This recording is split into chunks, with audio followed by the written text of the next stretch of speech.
டேய் அவன் ஓடிட்டு இருக்கான், புடுறா அவனை, விடாதடா அவனை, புடுறா அவனை, புடி.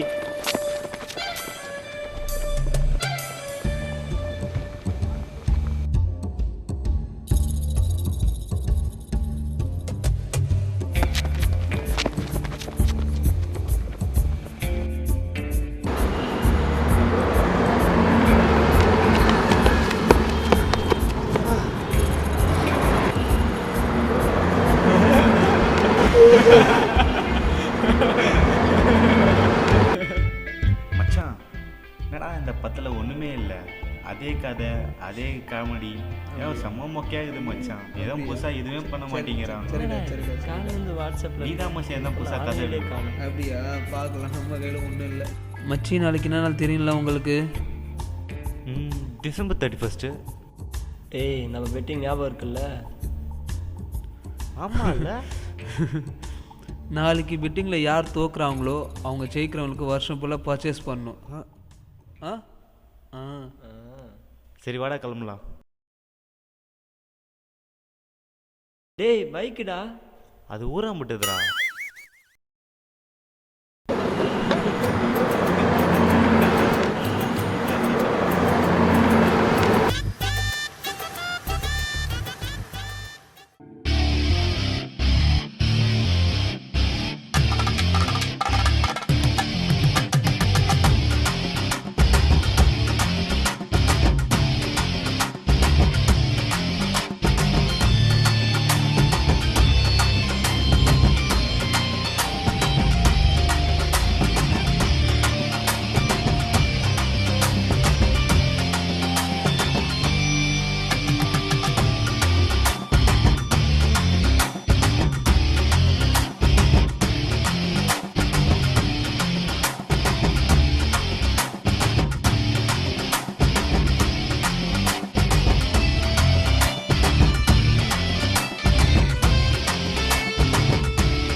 பரவாயில்லப்பா, பரோட்டா சூடா சாஃப்டா தான் இருக்கு.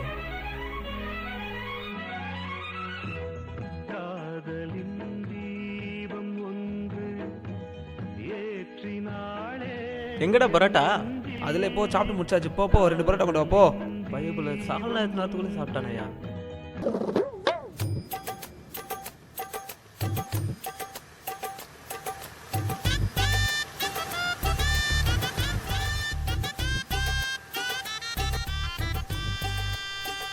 என்னடா அவன் இப்படி சாப்பிட்றான்?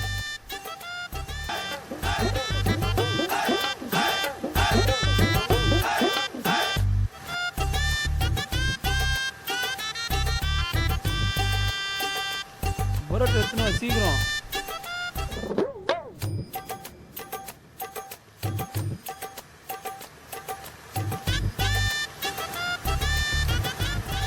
பரோட்டா எடுத்துன்னு வா சீக்கிரம். என்ன எவ்வளோ லேட் பண்ணுற? சீக்கிரமா வெயினா.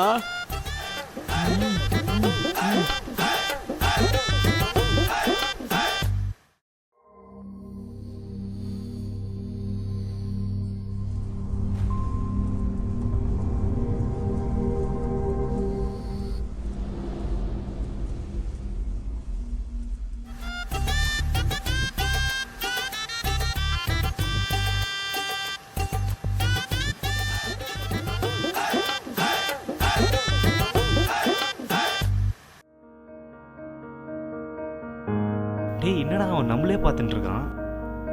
ஏய் நம்ம வெட்டிங்க பாரு.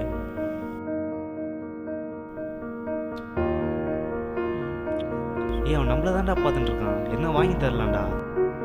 அவன் கிடக்குறான் வர்ற. மூட்டு சாப்பிடு. ஏய் போடா போடா, ஓரம் போடா, கடையை நினைக்காது, ஓரம் போ. போடா, என்ன பார்க்குற? எனக்கு போதண்டா, இதுக்கு மேலே என்னால் முடியாதுடா. பா அளவுறா சாமி, நாளுக்கே நாக்கு தள்ளுது. வெட்டிங்க ஜெயிச்சிருவானோ? சாப்பிடும்போது பேசாதீங்கடா, சாப்பிட விடுங்க.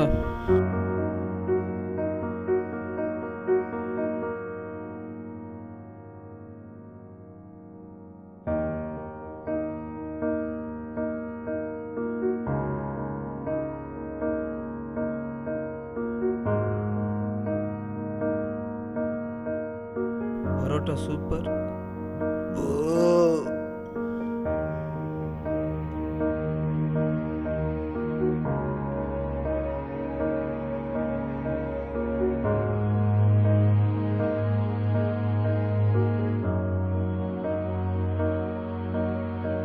மச்சி சொன்ன மாதிரியே பெட்டிங்கில் இன்னைக்கு நான் தான் ஜெயிச்சேன்டா. பரவாயில்ல ஜெயிச்சிட்ட. போ நம்ப இன்னைக்கு சாப்பிடக்கூடிய பல இடங்கள்ல இன்னைக்கு இதுதான் உண்மையாக நடந்துட்டு இருக்கு. உலகத்துல ஒவ்வொரு தனிப்பட்ட 7 நபர்களை நம்ம எடுத்துக்கணும்னா அதுல ஒருத்தருக்கு சரியான உணவு கிடைக்கிறதே இல்லை. ஒவ்வொரு வருஷத்துக்கும் சுமார் 50 லட்சத்திற்கும் மேற்பட்ட குழந்தைகள் பசியினால செத்துன்னு இருக்காங்க. உலகம் முழுவதிலும் தயாரிக்கப்படுற மொத்த உணவுலையும் சுமார் 40% அதிகமான உணவு சாப்பிடாம வெறும் வீணடிக்கப்படுகிறது. உணவை வீணடிப்பது உணவில்லாமல் கஷ்டப்படுகிற மக்களுக்கு நாம் செய்கிற மிகப்பெரிய துரோகம். உணவை வீணடிக்கிறதுன்றது இந்த முழு உலகத்துக்கும் நாம் செய்கிற மிகப்பெரிய துரோகம். இது எல்லாத்தையும் நீங்க பார்த்த பிற்பாடும் இனிமேலும் நீங்க சாப்பாடு வீணடிப்பீங்களா? ஒவ்வொரு முறை நீங்க உணவை வீணடிக்கும் போது உங்க மனசுல ஞாபகம் வச்சுக்கங்க, இன்னொருத்தருடைய பட்னிக்கு நீங்க தான் காரணம்.